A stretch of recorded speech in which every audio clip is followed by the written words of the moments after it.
a big if, a lot of ifs, but the only sure thing is both of these teams are not functioning on a certain timer. They can all both go to the later stage of the game, so we could be expecting a longer game, but we'll see how things go in the early. Ladies and gentlemen, welcome to the final game between Dewa United and RRQ. Can RRQ find their redemption once again after their loss of the Classical Derby against Eagles? Here, right now, up against Dewa. You don't want to start your series, you don't want to start your season 0-2, but Dewa, they find themselves in a similar position.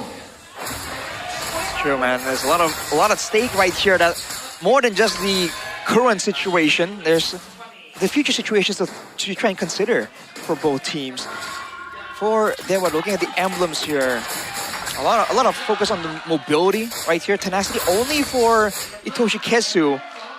Man, would that Beleric actually be a big problem though? But the Master Assassin for Kin as well, trying to get some lane prowess against Joshua's Esmeralda. See if they can swing the tides in favor of the Uranus, because usually it's the Esmeralda until like quite a bit later. We've seen that work, and sometimes we don't see it work, but in this particular situation, is it warranted a Master Assassin for the Uranus?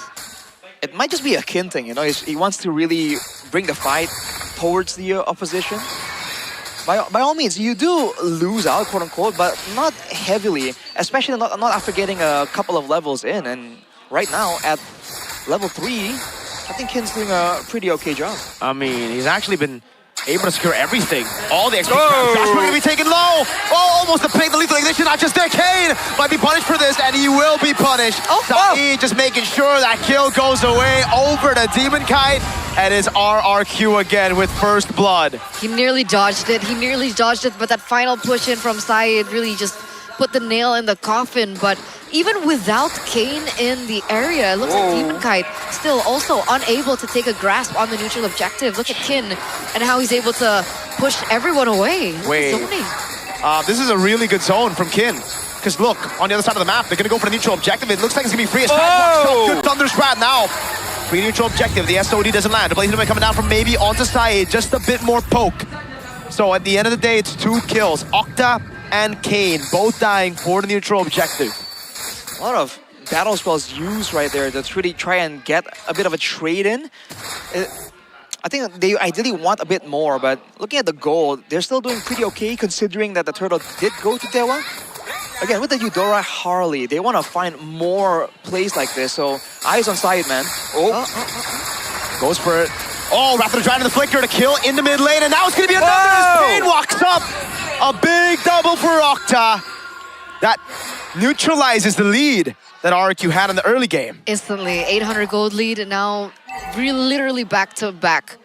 Back and forth, 0, 7, 6, 4. A 2-for-1 trade, really well done as well by Dewa United. Is this something that we were expecting? Is this the result that we're expecting in the early game? I thought there would be more danger coming in from RRQ, but Dewa did a great job there, turning the initial pickoff into a longer fight, technically, so they're able to actually go for some more punish. Now that has happened once, I think RRQ are going to be a bit more hesitant going for any pickup attempt if they don't know where the rest of the team is. Joshua? Yeah, they can really burst this guy down if he's not careful, so Joshua instantly uses the Falling Star Moon. Great awareness to spot out an ambush. And this is still very early on in the game as well. And they're already respecting it that much. Imagine when Octa starts to scale. Oh yeah, that's a problem for sure. And I think for Dewa, the damage can come in like slower. So RRQ has a lot more burst damage, but the moment they don't really get an instant pickoff and they allow Dewa to actually stay in the fight for a bit longer, that's where it can get really messy.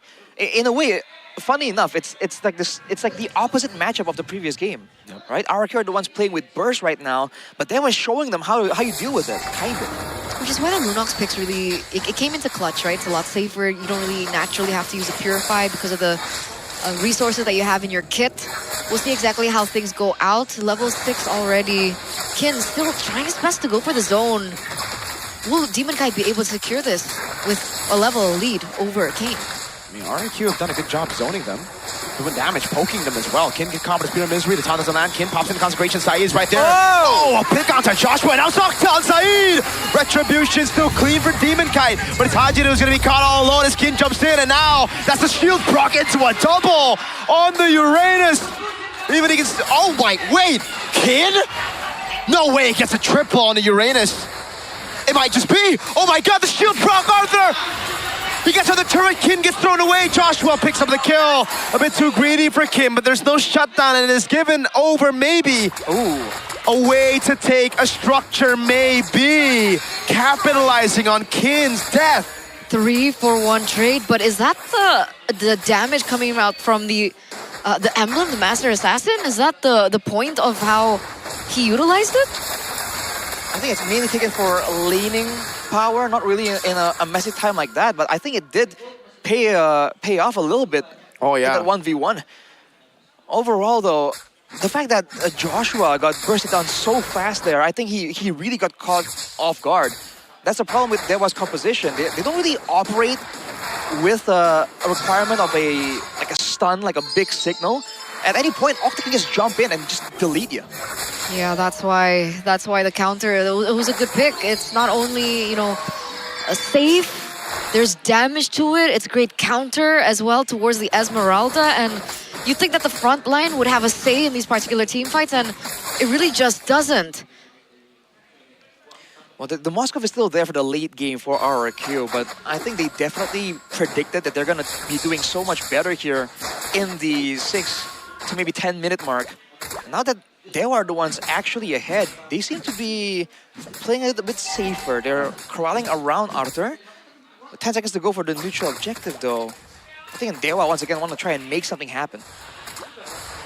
We're still in the 6th minute of the game, so it looks like both gold laners rather haven't been activated just yet, but we do see the second item pop through in for maybe. Let's see if it pays an impact.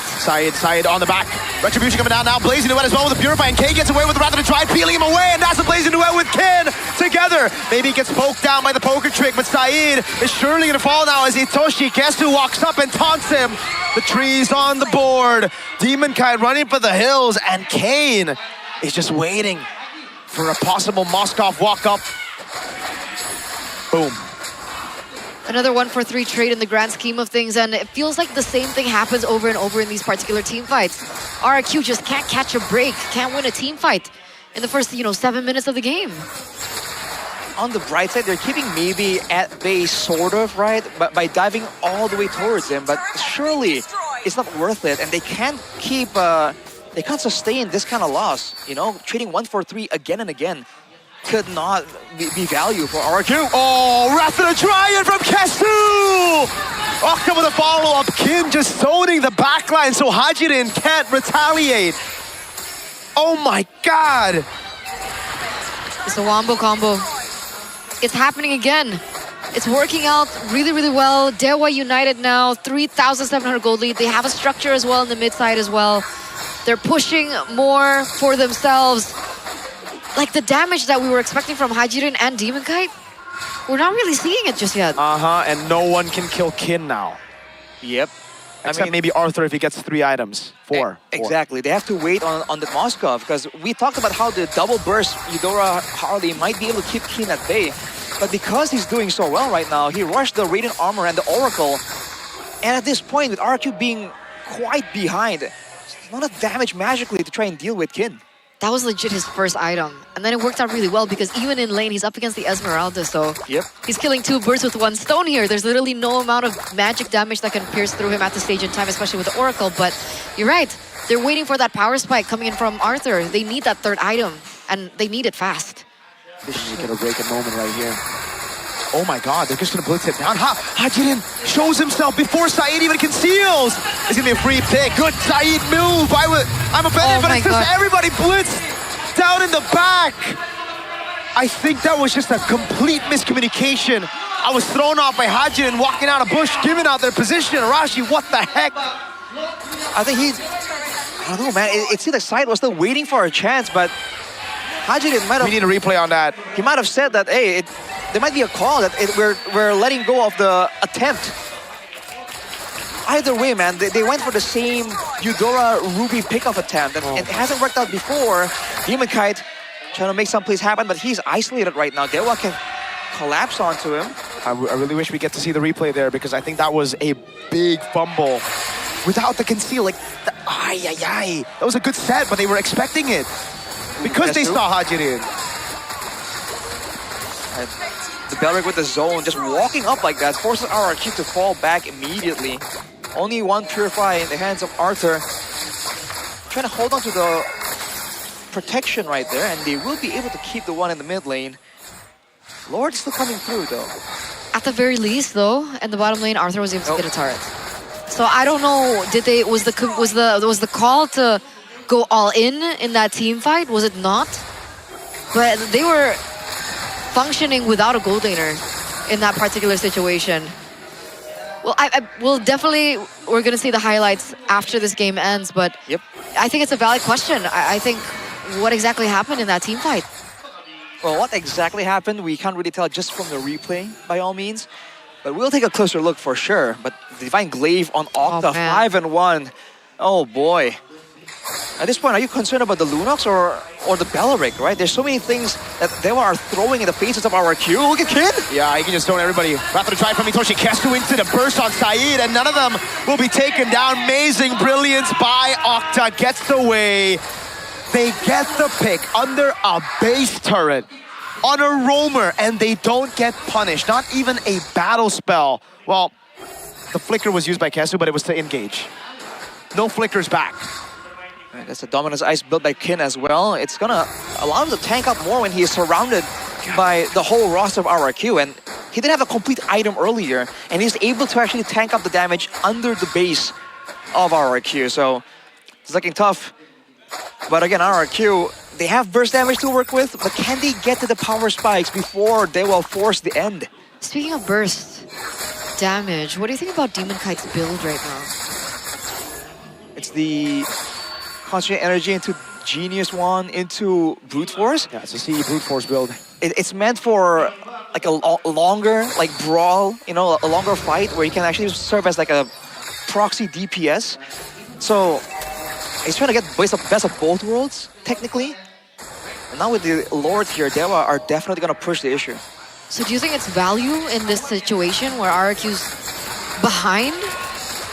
Oh, I think not so much, because they keep trying to go for picks anyways, but look at this. Yeah, instant burst. Joshua finds Splice Armor now. Maybe goes in on offended, locking him down. That's gonna be the burst down. A shutdown gets picked up by Arthur, and that's a pick up again. Wait, this is a massive fight. Hold on. Itoshi Kesu with the taunt. Arthur still wreaking havoc in the back line, but Immortality comes around for Itoshi Kesu as he loses it. As Kin continues to chase. Now it's Baby coming down. The ball lightning is already there. Asajin is getting burst down, and that's the jump from Octa. Now onto Arthur, but he's left all alone, and Arthur gets a massive shutdown. A big double to send RRQ back into level 30. Kin able to survive, not taken down by Demon Kite, and now he walks up to try to find the Moscow. But again, Dewa have already secured the Lord. Arthur did work though in that team fight. Arthur tried his best. 3 members taken down. They shouldn't be able to maximally capitalize over the Lord here. Maybe and Kin are alone right now. Demon Kite? All right. We'll be fine. It's all on Arthur right now to carry this team. Man, did you hear? As soon as Arthur found a moment, you could hear the kingdom just go wild in the building. I mean, the game is literally on his shoulders, man. With so much defensive item built towards the magical damage, he's the one that has a window here. But again, he can do it once, but how many times can he pull off a play like that without Dewa wisening up to it?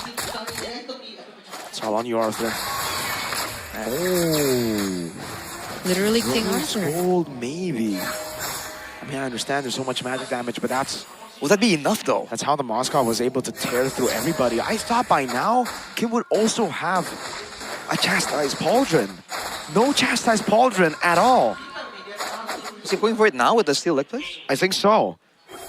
All right, that's a big power spike that will slow down Arthur's effectiveness. Because again, a lot of the damage was on Kin, yes, but a lot of damage pierced through Kin towards his other teammates, and that is what made Dewa a bit hesitant to walk up towards Arthur. Yeah, that piercing damage, man, you can't really play front to back against it. This was, I think, the first time that Arthur found an SOD. All the other times, the SOD has just been missing, and that's why you see the instant impact from Arthur.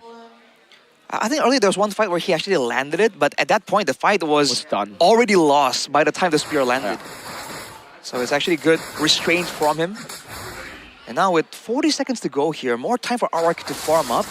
Only a 4k gold disadvantage. Now the burst damage question pops up again with the lightning transient completed for Demon Kite as well. He's full build technically with still the boots though.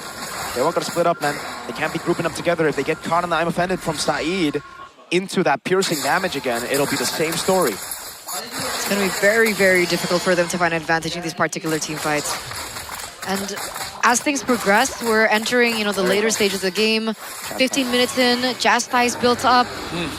These Lord dances are going to be ever as important. And you can see that Dewa United were able to clear the bottom lane first. And they're going to be able to set up for this Lord faster as well, as we have information now. And they have information that Arthur is in the bottom lane. Cleared out the bottom lane. Arthur's dealt with it. Rose Gold Meteor for Kane. They gotta try to get that mid prio, I think. They shouldn't burst this down. All right, there we go. Maybe sent into the mid lane. That bottom wave looks pretty good for Dewa. I think Arthur cleared the previous wave, but it was already poked by the mini waves of Dewa. That was a conceal. Itoshi Kesu moving up in space. I believe Joshua saw him. Nice. Yes, he did. That wave, though, in the bottom lane is good. Rather try it. Over on two. They're going to go for the burst down on Saeed as the Falling Star Moon lands. And now Saeed able to find the MPL, but it's not going to be enough right now. It's Arthur is able to pierce him down. Maybe he's going to be down already. Spear of Misery, locking him out. Kestu loses immortality. Getting in the midst of it all still right now as he decides to disengage. And Demon Kite gets the pick. It's 2 for 2, but it's the damage dealer, the marksman of Dewa, who's been traded out for only just the mid laner, Hajirin. King could come back. King's already rotating back. Kin trying to zone Arthur away, but the problem, the challenge, the obstacle still remains there for Dewa United. If none of them are able to take down Arthur in these team fights, it's going to be very difficult to find the success that they were able to before Arthur got to the power spike. Look at that wave bot. Look at that wave bot. This is good for RRQ. They can play it slow. It meant on their side of the map, and now Kin trying to buy some more time. RRQ trying to play it slow. They have the macro game. They have the man advantage as well. Kesu is only now just spawned. He's still far away from the rest of the team. Kin. Consecration takes the deadly magic as well. That's a big resource. Saeed now with the conceal. Kane's right there in the bush. He is able to go for it, but now it's time of he's going to be taken down instantly. SOD lands in the back line right now, but Arthur takes it, and that's Demon Kite with the retribution on the Lord. Plays into one of the AoE damage. Now as Kin is able to walk him with wall lightning, he's able to lock him down. Up top with a crown. Itoshi Kesu pinned down. Arthur's able to get the play. Maybe, but in the way now. Chased down by Joshua and Demon Cat as Kin is able to get a Hajirin. Maybe with Rose Gold Meteor. Now it's Arthur on Kin. He's going to be taken down. A massive shutdown to put Arthur on top. And the wave bot is good. It's all now on Maybe. And Kane, who will be spawning in 14 seconds. Arthur is godlike, ladies and gentlemen. Things are going ever so wrong for Dewa United. Maybe is the only one left standing. 3 members from the Kingdom Ara. It looks like this is it. He gets the deadly magic into the fountain in time. Arthur looking for the siege. They're going to go straight for it now as the Blazing Ray comes around, and Demon Cat's going to try to clear it with the nature. Still there for Maybe. Take Kane. Still able to clear it out in time. Now the mid-wave. Kesu's walking up. They'll be able to defend. And RRQ failed to end. Dewa, it's Kane and Maybe to prolong the game again. But even in this situation, despite them being unable to end, you can see and say that RRQ have found value. They pick up that tower in the bottom side of the map, unless, and unfortunately though, they do have to go back to yet another Lord fight. But what an intense showing from both teams. They were slow to rush towards the bottom lane right there. There seems to be a bit of hesitation when the stakes are this high, when they're that close to a comeback. They went for the safer route. They got the turrets on the mid lane as well. And now they can play this nice and slow, waiting for the right chance for Hajirin to once again go for a huge burst play. Also though, we have to raise some concerns. That conceal by Saeed into the top tri-bush. Kane sees him and decides to poke him. Kane needs to be a lot safer around these neutral objectives. Now it's going to be the Evolve Lord. Now it's the big one. Whoever gets this would probably win the game. What do you think it is? Do you think it's the jitters that are, you know, coming to the surface for Kane? Because this isn't the first time that we see him create I would honestly call it a mistake, right? A mistake like that. It just could be the pressure of the situation, man. I mean, when you're up against a Eudora, like we just saw earlier, Eudora, Harley, when you're up against heroes like this, you kind of have to kind of play some mind games. They can beat out your skills so easily. I think he really had other things on his mind to worry about. But now with 15 seconds to go, he needs to lock in, man. This is the one that most likely will decide the game. Ooh, it's all about this far lane. They can send Arthur into the bottom lane again, but that's still a gamble because they're gonna have to rely on an SOD landing. They're keeping that minion wave from being cleared out so that it can build up, so it takes longer for it to shove. Arthur deals with it. He's gonna go for another wave. But if he shows, I think Dewa is just gonna try to blitz it. They have a Lunox. Saeed and Hajirin with the conceal. Joshua sees it. Oh God. It's at half HP. The wave in the bottom lane is great for RRQ, and that's why they will have to respect it. Kane is the one who gets sent to recall. No, they have to send Octa. Who do they send? They're hesitating. And the Lord's being held down by Joshua. They sent both. Kane recalled as well. Demon Kite's on it. They know something sus. It's Hoshi Kessa with the Wrath of the Dryad. Now they go on to the Lord, but it's still gonna be safe. They didn't blitz it. Both teams hesitating. Kane? Here in the front, Demon Kite wins out the retribution, and now they try to disengage in the skirmish. Brilliance out already, and RRQ have gotten the neutral objective. Really well done. Very creative. Whoa. They sent members down bot. Whoa! And now Dewa have to clear out these lanes. It's not going to end here, but is it just delaying the inevitable? Why did both recall? That was the question. Yeah, RRQ could have delayed the recalls. That would have been ended. The minions took half the Crystal's HP away. But now this is the safe pick they went for. They want to go with a 5v5 with the Lord. No, I meant why did Kane and Octa recall both of them? Why So not just lucky, right? That's so true. lucky. Uh-oh. Kesu holding on. They're dealing with the wave in the bottom lane by maybe. Kane up top, clearing the wave. Arthur was sent up top there. Wrath of the Dryad now, able to lock Joshua. It's a big pull onto Octa. Win a crown already. Octa still has the brilliance. He goes for the brilliance as well. Now he's getting the damage coming down, but it can knock the turret down. BMI, the Blazing Duet already with nature as well as Arthur goes into the base. And they'll tend it right here. RRQ get a game win, a match win, 2-1 against Dewa United. After so much pressure, after so much judgment, after so much everything, burden, you name it, on their shoulders, on the entire roster of RRQ, and even the coaching staff, RRQ